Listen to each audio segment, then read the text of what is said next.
नमस्कार, म खरिका देवी पराजुली हजुरहरू समक्ष मैले एउटा सकारात्मक सोच, उच्च गन्तव्य, जीवनको दिशा र मार्ग भन्ने शीर्षकमा कविता लिएर आएकी छु। हृदयदेखि नै सम्पूर्ण शिक्षा प्रेमी जीवहरूमा नमन गर्दछु।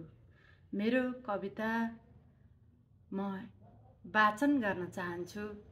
नजिक जान एक्लै तर टाढा जान सँगै हिँडौँ। नजिक जान एक्लै तर टाढा जान सँगै हिँडौँ। व्यक्ति र सामाजिक रूपान्तरण गर्न अन्धकारमा दीप बनाऊ। अन्धकारमा दीप बनाऊ।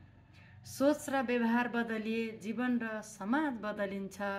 सोच र व्यवहार बदलिए जीवनमा समाज बदलिन्छ। अफ्रिकन प्रभावको गहिरो दृष्टिकोण सबैले आत्मसात गरौँ। अफ्रिकन प्रभावको गहिरो दृष्टिकोण सबैले आत्मसात गरौँ। वनको काँडा पनि तिखारिएर आफै आउने गर्दछ।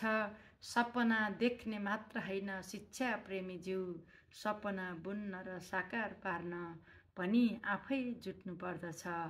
गुनासो र नकारात्मक कुरा मात्रै कति गर्नु, गुनासो र नकारात्मक कुरा मात्रै कति गर्नु, यो भएन त्यो भएन सम्भावनै केही छैन भनी परिवर्तन तब मात्रै हुन्छ निरन्तर कर्म गरे सो जागरण बनी।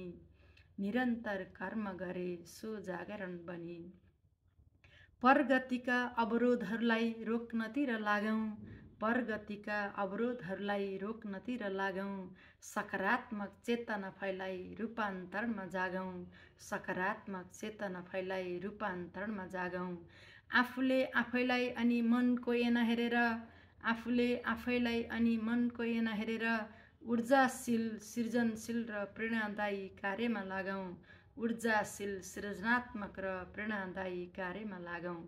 कुरा मात्रै इन्टेलिजेन्स होइन, ह्यान्डसम माइन्ड र भिजन पनि चाहिन्छ। सुन्दर सोच र इच्छा शक्ति भएको व्यक्ति नेपालको सुन्दर भूमिमा कमै पाइन्छ। क्रियाकलाप होस् रचनात्मक, सोच होस् परिवर्तनकारी, हामी सँगै हिँडौँ, सँगै बढौँ। हाम्रो पथ होस् उज्यालो जिम्मेवारी। हस्त नमस्कार। यति भन्दै म रचनाकार डाक्टर खरिका देवी पराजुली, अध्यक्ष centre for innovation research development and training, golden nature boarding school, Nepal गणित समाज, यस्तै यस्तै रचनात्मक कविताहरू, गीतहरू लिएर हजुरहरू समक्ष पुनः उपस्थित हुनेछु भन्ने बाचा गर्दै हस्त नमस्कार। धन्यवाद।